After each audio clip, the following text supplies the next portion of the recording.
একটি ছেলে তার বৃদ্ধ বাবাকে একটি নতুন স্মার্টফোন উপহার দিচ্ছে, কিন্তু বাবা বারবার সেটা রেখে তার পুরনো ভেঙে যাওয়া চশমাটা খুঁজছেন।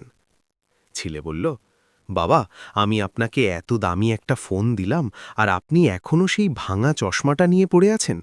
ওটা ফেলে দিন, আমি নতুন কিনে দেব।